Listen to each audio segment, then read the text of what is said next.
Happy New Year, Prospero Año, and all that shit.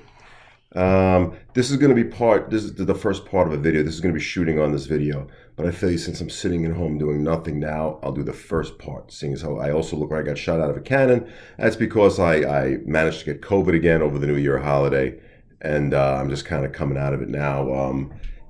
This time around, it really was nothing more than just mild flu symptoms. The first 2 days kind of sucked. But really now you can tell, probably hear it in my voice a little bit. No big deal. On a scale of 0 to 10, I'll give it a solid, meh. It was not worth, obviously not worth the fucking horse shit that this country has been going through the last 2 years and still is going through to some extent. Certainly not worth people losing their jobs over. But, listen, apparently that wasn't a big issue because look how the midterm elections turned out. In any case, yeah, I got the Rona again. And,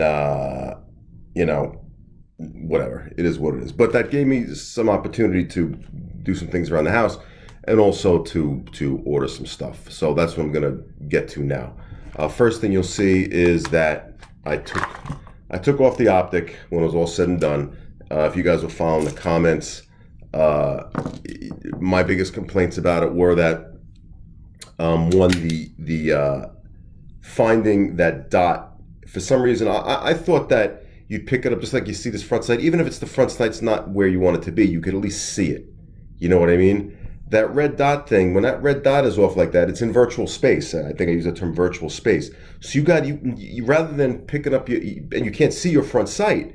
So I found myself looking for this dot in virtual space instead of assessing my threat. And it's decades of training, almost over 30 years of training, picking up that front sight. And looking for a dot in virtual space was just not working for me. I would have preferred it if maybe if the dot was off like that, have it like racked out, stuck to the corner of the reticle, so at least you know what side to pull it back from. You know what I mean? Instead of having it just gone and you're looking for this thing out in virtual space. That was my first complaint, and a big one. The second one was that with the Burris Fastfire 3, which got good reviews. I don't know how, because the buttons were very non-tactile, tough to get. You really had to get your nail in them, for me anyway, to get them to go on. And once it was on, you had to cycle through every single motherfucking time. You had to cycle through to get the setting that you wanted to, and then deal with the virtual dot. It just wasn't working for me. One of you guys, I'll give you a shout out. JWM said, try the Holosun 507 CX2, which has a shake awake. Now, being new to the red dot world, I didn't know that. I think I was kind of saying, just give me a tap button, something. A shake awake is perfect. You pick it up and it's on, and it'll stay on after a few minutes of activity. It'll go off to preserve battery life. That seems like a great idea. And if anything gets me back to try it, that might be it, because man, this thing was a tack driver. When I got that red dot working, I said bullets through the same hole, rounds through the same hole, and it's tempting to try that. I mean, I got the mount, I kept the mount, even though it made a little bit of a blemish on the top. But what are you going to do? All my guns have some wear marks. So maybe it's a $300 item. There are some other ones that are much cheaper that I saw on Amazon that got really good reviews. I forget one that I for like $100. I said, why not just try it? But then it doesn't come with the proper mounting screws. The advertisements were obviously from the language being used, the English conversion to the language on it. Obviously, it was being sent here from the country that sent us that virus. So I'm a little leery of it. Especially since I'd have to find the screws to mount it, So more to come on that. In the meantime, I ran with these sights because, again, look how you pick up that front sight and you're home. You're ready to go without even trying. Remember the issues I had getting that red dot on the screen for you? I still didn't really do it successfully. There's that Rona. Before the Rona hit me, I did manage to get this to the range again, and I adjusted these in. And remember how I said that they were all the way over to one side? Well, actually, now that they're adjusted in, I had to really screw them over to the other side. But anyway, it's zeroed in. It's as accurate as it gets with sights. I'm happy with it. I'm making groups about like this before I left the range. That's not part of the shooting video. That was just me zeroing the gun. The holster, I got another holster for it now because I can just go with the standard leather now. I don't got to worry about covering an optic. This is the paddle version. It also lets me do cross draw if I want, but I like to stick them in my waist on my strong side if I can. This is a good company. It's MASC International. It's they're made in some Eastern European country. Good stuff. I've gotten other holsters from for other guns, and they come out of the box and they fit. They're good. They you tell them what kind of gun you got, and it comes in, and it's the second one, I think, where it's just like no breaking, no nothing. It's just there, and it's good to go. Another thing I got just arrived today, which when I get the range session in, I'll try this. I don't know why. I went for the Speed Bees speed loaders. And there's only one in here, but it's a cute little package I kind of like. It comes with one speed loader and this little thing here. The idea being is that, let me dip you down. The idea being is that you load up all your rounds with this. Load up all your rounds. In fact, I'll try the first time on camera. You go to the range and you have all your rounds set up. It'll give you 6 reloads. And what's good about the Speed Bees apparently is you just push it on. Oh, look at that. And it comes out. So what you do is you'll have these all done. You'll shoot, click at another one, shoot, click at another one. You can really go through, you can go through some rounds pretty quickly here. Let's see, I got some of my other speed loaders here. It should be the same thing, other these HKS. Obviously you have to twist to get in there, but I could probably use them too. And you know what, while we're here, let's just see if this thing is gonna work. This is obviously not how I speed load in the real world. Let's see. Lines up.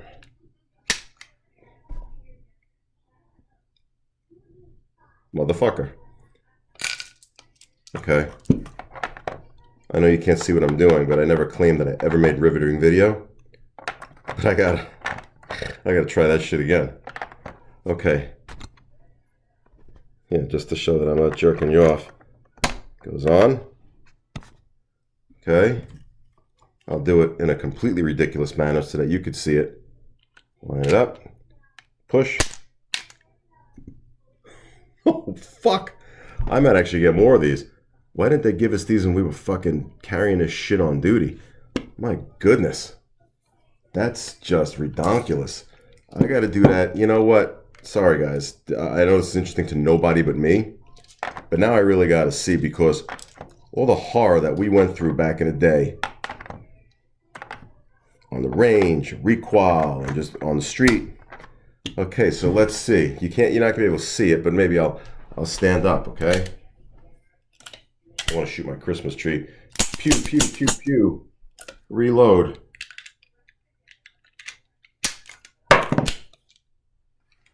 Okay, well, so far Speed Bees is batting 1,000. I mean, not the HKS is reasonable also.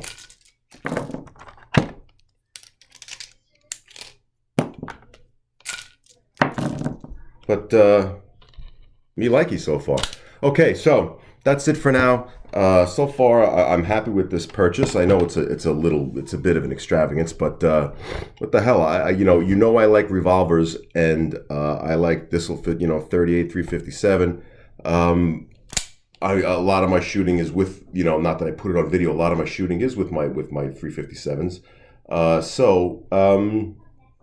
Good purchase for me. Next it's going to be this video, part 2 of this video. I'm going to get to the range. I'm going to incorporate this. Going to do some speed loader work. Going to do put this thing through its paces. Going to see how accurate I can get, how fast I can get. Give you an overall range review of my newest pistol, which is the GP100 4-inch barrel blued version. I like it. When I sighted in with the 158 grain Magtex. I know you could change wildly on your sights when you go from different bullet weights. After I sighted it in, I just saw how much I'd get a variation when I went back to my real carry ammunition, which is either the Hornady's or the Remington Golden Sabres, 125 grains. I prefer 125 grains. It was still right there. It wasn't crazy. Like sometimes you can be nuts. It was still right there. So I'm not too concerned with switching from bullet weights. I'll certainly try it with I have a whole plethora of 357 Magnum ammo that I hopefully, when I can get to the chronograph, I'll get it all out and see what they do in both guns, the 3-inch and the 4-inch. But I'll tell you one thing, even with this big heavy and with the 4-inch barrel, the 150 gauge recoil, at least with the MagTech, is noticeably more. I'm not recoil sensitive, you heard me say it. The 158 grain is noticeably more on the recoil side. The 125 grain is much lighter, as you would expect. I'm like the 125 grain. You know, it's not a killer. I toyed with the idea of carrying 158 grain. I just like speed. I think speed is the way to go when it comes to 357. That's just my thing. We'll see how it shoots. I'll put it through its paces. It'll all be on video. And there's a person at my front door. So with that, I'll end this video and this portion of the video, and you'll see me at the range next.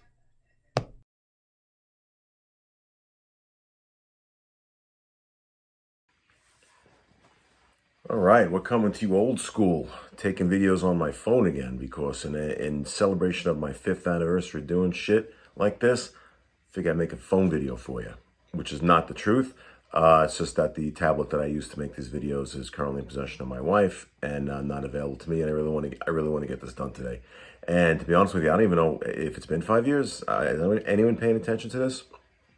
Anyway, we're going to talk about the GP100 Range Day, as you can tell by the title of the video. And it's going to be curious. Obviously, this was the first part of this video took place in a different room of the house when I led into it. Oil furnace, as a guess as to where we are now. It'll be interesting to see what the difference in my voice is now as I continue my recovery from the Rona. We're currently in the basement of the compound. I'm down here because the lighting is better. Even though I'm gonna have to contend with that now. Hopefully it's not too intrusive. I'll see if I have to reshoot this segment of the video. But basically I'm down here in the basement because the lighting is better and I can set up the phone the way I wanted to. There's really no other place in the house I could do it. And also this is where I do my gun cleaning. And we are literally just back from the range, and I have a filthy gun that's gonna have to be cleaned. Got all kinds of nice crap in it. Okay, so how did the range sessions go? Well, look, this is not a real suspenseful event here. These aren't the first. The video you're going to see is not the first rounds I put through the gun. I tested it for function. Then I sighted in both the red dot. Then I sighted in the standard sights. And so I know it functions. And honestly, I probably got about, not even counting today, probably had about close to over 400 rounds through this gun. With revolvers, I'm a big believer in the idea that, you know, if you're going to have a problem with a revolver, it's going to happen in the first 100, 150, 200 rounds on the outside. But really, within the first 100, 150 mostly, you're going to discover any mechanical problems with it. And if it's working fine after that, then my voice is terrible. If it's working fine after that, then that revolver is probably going to give you a lifetime of service. And so going into this, I knew that this one had already blown past the 100, 150, 200 round mark. Now I'm just shooting it because it's fun. But I did want to get some footage at the range today.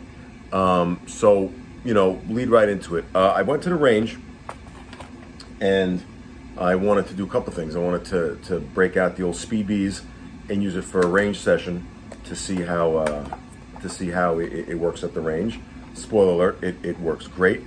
And as far as ammo that I use, this is just going to be, you're going to see it's a POV thing. I think that's better than that side thing that you always see me shooting at. This is going to be a point of view with the old GoPro. So you'll get to see what I was seeing, which I think is much more interesting. The ammo that I used, I burned off a couple of things.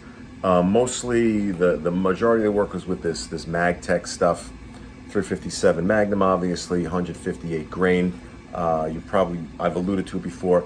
158 grain isn't my first choice. I don't like the way that the recoil aspect of it, but it's certainly very capable. And if you're walking through the woods, I would probably carry a heavier bullet for bears and wildcats and things of that nature than a lighter bullet. But for people, I like the lighter bullet. And the 125 grain duty was not taken up by this. It was taken up by, I blew off the last box of Remington Golden Saber I had, 125 grain jacketed hollow point. I like to keep that on hand because I like the way it works in my snub nose model, whatever the fuck model that is. It's a lighter shooting round, but again, in this, that's not really the issue that I'm looking for. This is my carry ammo that I'm going with, which is the 357 Magnum 125 grain. Hornady. American Gunner. It's pretty hot stuff, and I like it as carry ammo. So this is what I carry, but I didn't bring a lot of it with me because although I have a lot of it, it's expensive. And I sighted it with this and I carry with this, but if I'm just gonna be blowing off stuff on videos like this, I was getting, using stuff that I had laying around. I also blew off a couple of rounds of the Hornady Critical Defense. You'll see that one in the videos. It's the one with the little piece of nylon in the tip, as Paul Harrell says, like a ballistic tip. It's got one of those things going, so you'll see that as I go through the various gyrations. So what do we do?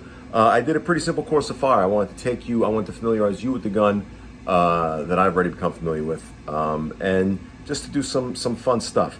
I think we'll get right into the shooting, and things will pop in my head afterwards as we go. This first video I think is going to be, it'll just be 12 rounds with a nice quick reload, showcasing the Speed Bees and how the Speed Bees operates. 12 rounds, 158 grain. Get a feel of what the gun does, what it looks like, what the recoil impulse of it. Hopefully the GoPro captures it, and take a look. We'll talk about it on the back end. I got to reach forward to shut off now because I'm using the phone.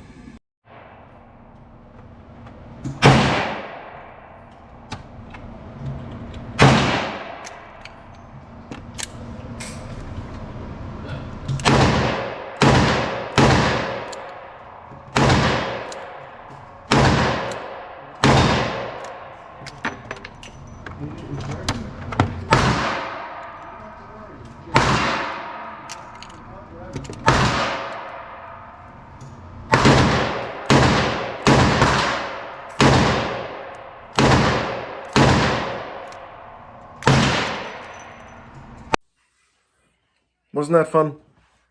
And you see, smooth, fun, slick operation. Couple of things. First thing you might notice, again, with a GoPro on my head, and I'm holding the gun out in front of me so you can kind of see the reel. That was a whole part of the point of this video, is I wanted you to see how the Speed Bees worked. And you'll see it a couple of times today. I dance with a little bit to get it in there because that's not how I reload a gun. If I'm in a gunfight on the street with a revolver and I actually have speedos on me, I'm not gonna have a fucking GoPro on my head, and I'm not gonna try and show you, the members of the jury, how I was reloading.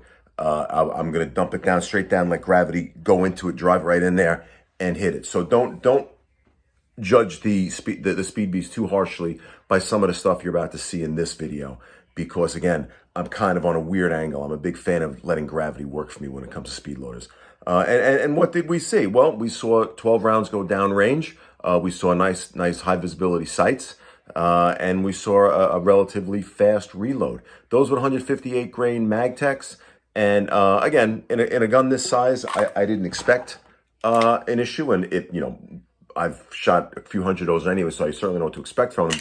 I wasn't expecting any issue, and neither should you in a gun of this size and weight. But it did actually, make me wonder, what kind of a difference am I getting? So on this next video, you're going to see I went from 100. I loaded 3 and 3. I forget which order you'll see it in. It'll be obvious, but when the video plays. But I loaded 3 of the Remington Golden Sabres and 3 of the Magtech. So it's 125 grain bullet weight, 158 grain bullet weight. 1, 2, 3, 1, 2, 3. I did the Remingtons first, and see if I felt the difference. I shot them one-handed unsupported because I wanted the recoil to become, because with 2 hands you can control anything in a gun this size. I wanted to accentuate any difference in recoil impulse, and take a look at this video.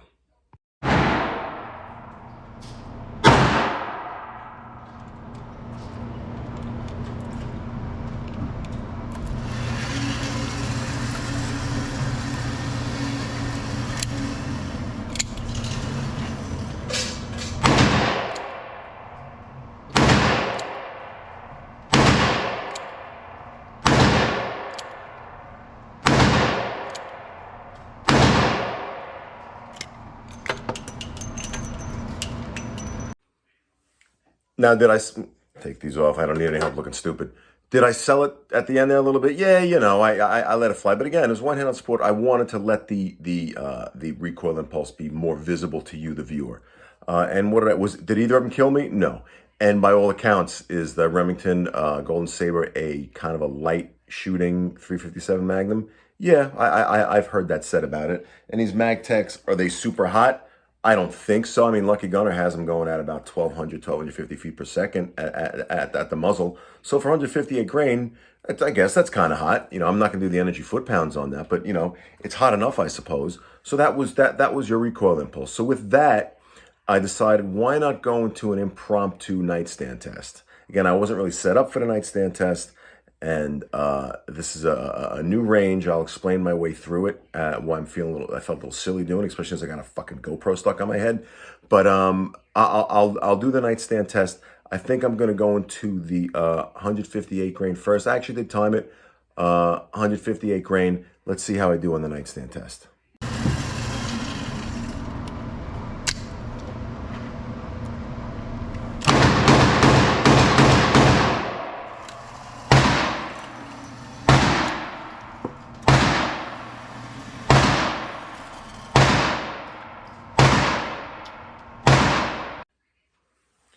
And there you had it. That again wasn't so hard to control, and I gotta take these damn things off, my drugstore readers. Not hard to control. I think the 158 grains fired better than I expected, and again they are a viable self-defense option. In case you're wondering, that took 2 seconds, and I don't know if I did a target reveal on that. Maybe you can see. I think I might have shown it. I don't know what I'm gonna chop. It was less about where they were all, you know, in the gray shaded area on both bullet weights. But I think I'll see what I crop on these videos, because on the raw footage that I'm reviewing as I do each video segment, you see I'm showing you. Do you need to see me load 6 rounds one at a time? Maybe I'll leave it in there, a few lunatics, or maybe I'll just crop it to when I go into the set position. But you know, nightstand test, close range, find the front sight, put 6 down range. You know, did a fine job. Let's see how the 124 grain looks by comparison.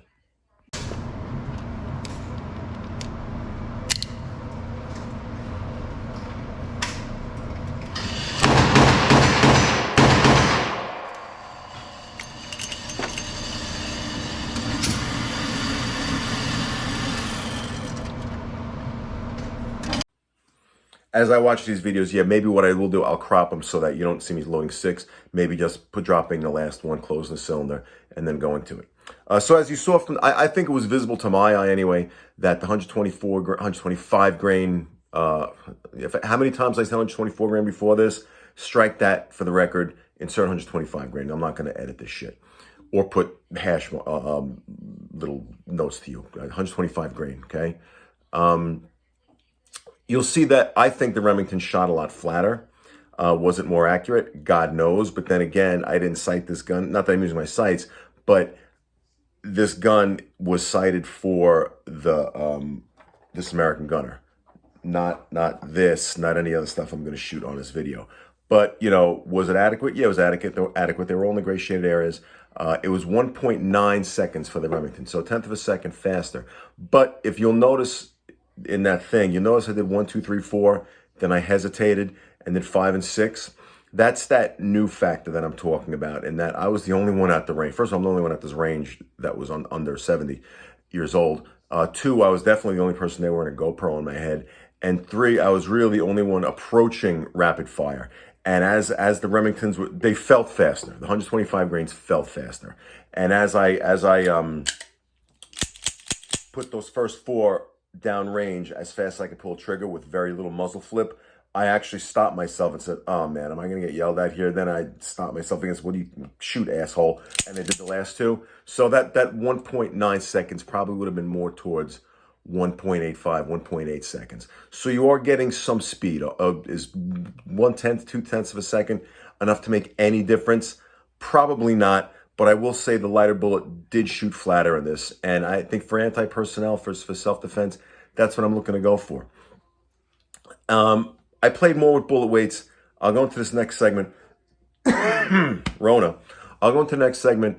I loaded up the Speed Bees, the top row of the Speed Bees, with every round, with every different type of ammunition I had. I had 4 different types of ammunition. And let's see if I could. I will have to put these on there. I'll give you a quick review of what it was. The first 6 you're going to see are the 158 grain mag techs. I show them all to the camera as I do it, but it's not like you could tell just by looking at the actual bullet tip, but maybe, you know, somewhat you can. The next up with 125 grain Hornady critical defense, you'll see the nylon tips. The third up were the Remington Golden Sabers. They're also kind of a distinctive looking round. And the last 6 I put through was the only 6 I had. They were the 6 self-defense rounds I had in the gun when I went to the range. The last 6 were the Hornady American Gunner. Again, the purpose of this video is, one, to show you recoil impulse differences between them, because not only 158 grains and 125 grains, but also the various 125 grains, how the American Gunner, which I think is a hotter load, compares to the 125 grain Golden Sabers, which I think are softer, and where the critical defense sits, I think, somewhere in between. See if you agree with me, just by the visual recoil impulse that you're seeing. And also, it's a good showcase for how much fun this is at the range and how much quicker it makes your range session with a revolver. So take a look at this video and get from it what you can.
All right, main takeaways from that is 24 rounds of flawless function, which is what you would expect with a piece of technology that's been around since, I don't know, fucking forever. And 2, again, remember that I'm not loading in a self-defense situation. I'm not using a speed loader sideways like that. That's gravity working against me as all the rounds go in a certain direction. I'm going to be straight down with my cylinder. It's going to be in, and you whack it. But once I fought the stupid, you know, sideways thing that I was doing, you'll notice it worked each time. Other than that, you'll see that, you know, was the recoil impulse that much different between all of them? Probably not to look at it, but to feel it, yes. I did see the 2 Hornadys were pretty much identical, and both Hornadys are pretty hot, I think. The 158 grain, I still think, had more recoil with the heavier bullet, as you would expect. And the going from the Remington, I put the Remington splitting the 2 Hornadys for a reason, to see if I could feel it. Maybe you saw it both in muzzle flash and muzzle flip, that the Remingtons are a lighter shooting round. But again, still viable as far as I'm concerned. As far as I did do a little target reveal there, that's the kind of accuracy that I'm looking for at 20 feet self-defense ranges. You know, I wasn't living or dying by those sights. I was really just acquiring a front sight and then getting a quick sight picture and pulling the trigger 6 times. This is kind of what you're looking for with that type of shooting. You know, any one of these will make this person an unhappy man. And I actually use this target because it brings back the good old days back in the NYPD. We used this target extensively. This was our go-to target because it was non-offensive. So there you go. I ran through all those rounds. It's fun. If you're thinking of the Speed Bs, you should pick it up if you're a big revolver shooter like I am. You see how quickly it lets you go through go through rounds at the range. You know, as much fun it is hand loading, you can really blast it out and keep the party going with that Speed Beast things. It's a quick system, and I really do like it. Last thing before I do my closing thoughts, I got one more video. It's another 12 rounds, and it speaks to when you put, what did I put through today? 50, probably about 100 rounds, maybe a little over 100 rounds. I didn't put it all on video. Put 100 rounds or so through this gun in fairly quick fashion. I was only at the range for a grand total of maybe 15, 20 minutes, and a lot of that was setting up the cameras and shit. Of the actual shooting, I went through it quickly. And the gun gets hot. And I've mentioned that before, that the NYPD way to go used to be run your fingers through here as you're doing your speed loader, dump it, and then get your speed loader in as quick as you can. I complained in my video with my first GP100, that 357 Magnum, this forcing cone gets hot. Now, I know Paula Harrell did a video proving that, it's possible to, human tolerance can take how hot that gets. All I could say is that, he is firearms Jesus, and his hands are probably made out of Kevlar, because this thing gets fucking hot to my touch. I'm sorry. Call me a wimp, call me pussy, call me whatever you want. It gets hot, and it gets visibly hot. So you'll see whenever I do it, I'm always grabbing it down low. I use a two-hand smack, and I dump it in there. And you'll see some of the times, you'll see I'm actually doing one of these things on it. Of course, I'm not holding it down for gravity. I'm holding it out for you, and I'm keeping my fingers well away. And it gets hot. And the things with revolvers is they are reliable, but when they get hot, you will know that you'll know when your gun's getting hot. And that is, things start to get tight. Closing a cylinder gets tight. Getting those rounds in and out gets a little bit tighter. And the whole purpose of this thing, just for shits and giggles, the last video is my last 12 rounds through it with a pretty good reload, I think. But you'll see, well, not so good, because I got two hung up casings. That can happen when you don't really wrap it when the gun is hot. I think on the second, when I went empty, I wrapped it and I didn't have any two hung. But that's what happens. That the gun was really hot at this point. So we'll end it on this video, and then I'll give you my closing thoughts.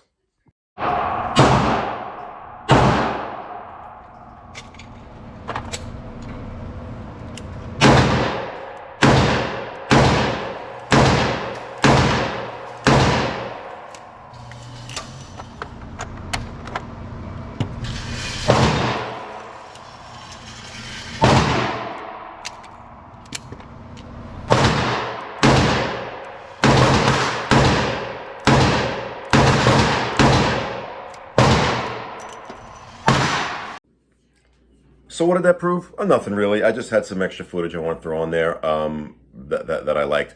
But really, you saw right off the bat, as I mentioned, I was doing one of these things when I was originally loading, because at that point there was a lot. Those are probably like the last rounds I was doing of the day, or close to them, I think. And there's a lot. It was a lot of heat coming off this thing. So you see what I'm talking about.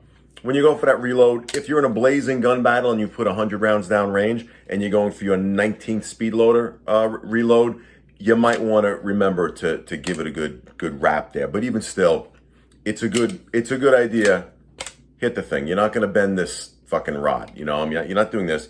You're doing that. You're going to put a hole in your hand, I think, before you bend this rod. Give it a hit. Make sure you get those casings out. Okay, so where do we go from here? Well, I'm gonna button up this video. I'm gonna do my editing, and I'm gonna get it out to you. Then I'm gonna clean this filthy beast and move on. But what the reality of it is that I'm probably gonna, after this video, gonna go dark for a little while, because it's cold in the Northeast, and for what I really want to do next with this gun in particular is run different types of ammo through a chronograph and compare this barrel, 4.2-inch barrel, to my 3-inch GP100, which I didn't bring down here, and my 2-inch Smith. And see, I want to see what's lost, not just with, this 158 grain stuff, and not just with my carry ammo, but I'm also going to run, what else do I got laying around here? This Fort Scott TUO was a tumble on impact stuff. This is a 125 grain. See what that does. What does it look like, by the way? Yeah, tumble upon impact. Where's the camera anyway? There it is, over there. That's that. I'll see what that does. I got some Spear Gold Dots. These are 135 grain. That's unusual. I got some Sig Sauer Elite Performance. These are 125 grains as well. See what they do through the chronograph. And then these, God, when did I buy these? These are 90 grain. These Ruger ARX things, which has that polymer screwdriver tip thing going on. These probably go like, Mach 3 coming out of the gun. We'll see what they're all about. But I don't know if I'm going to blow through all these things, but mainly I'm going to see in the mainstream stuff differences in velocity. But again, that requires the outdoor range for me to set up my chronograph. And although I love you guys, I don't love you that much. It's cold here. I'm not standing out there in the rain or snow to do this type of shit. So we might have to wait on that. The next video, if it's not that, maybe, but the majority of my content, a lot of times, the easiest thing for a guy like me, because I'm not Hitchcock 45, I don't have a backyard where I could set up stuff and shoot shit. I could do that all day with all of my guns, and I think we'd all have a fun time watching that, right? But I can't do that. I mean, I live in a state where to buy, I picked up a few boxes of this today before I went to the range. I live in a state in a county where you have to show your pistol license to buy ammunition. You fucking guys out there that can send each other ammunition. I watch Paul Harrell videos all the time, and he says viewers sent me some ammo to try. Yeah, he doesn't live in New York, okay?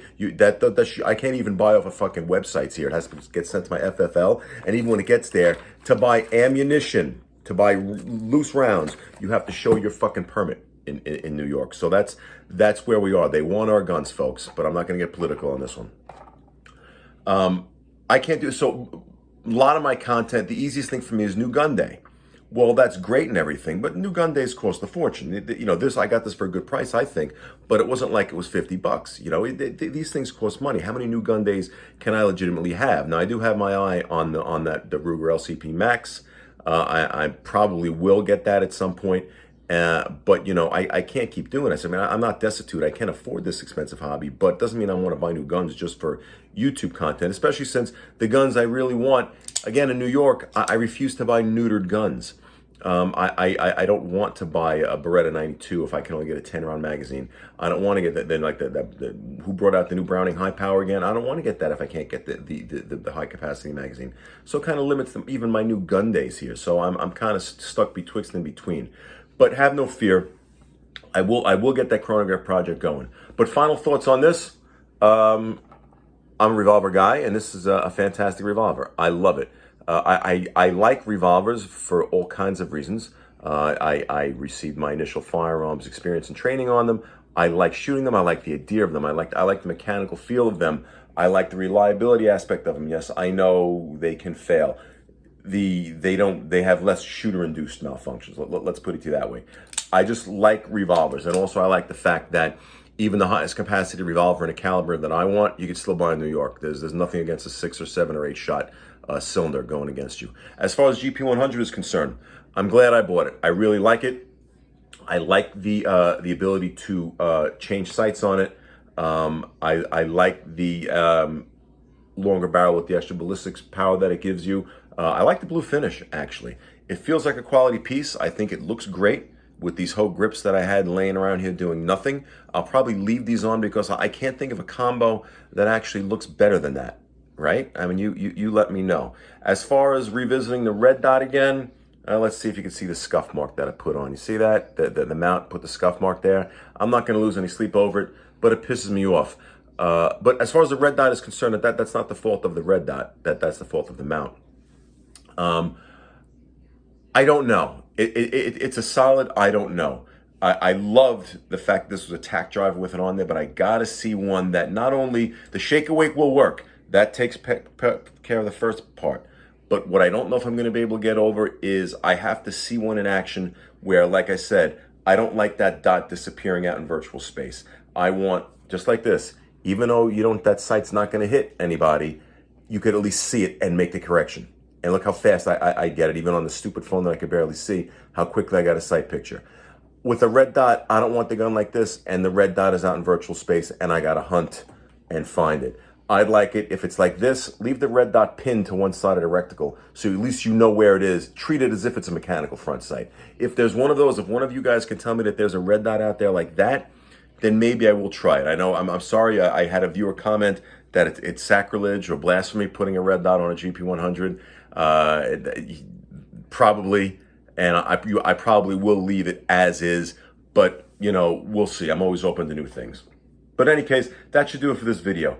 Great gun. I love Rugers. I love GP100s. If you're looking for a really good old school 357 Magnum revolver, I couldn't recommend the GP100 highly enough. This one has been flawless. Remember my original one I had to send back for a little bit of tweaking. This one is flawless. It's working great. It's smooth. It's getting smoother as we go in there. And I feel very good about the purchase. So until next time, hopefully I get that project done sooner than later. But if not, I appreciate all the views I get. I appreciate all the subscriptions I get. I'm still picking up subscribers even when I don't do nothing.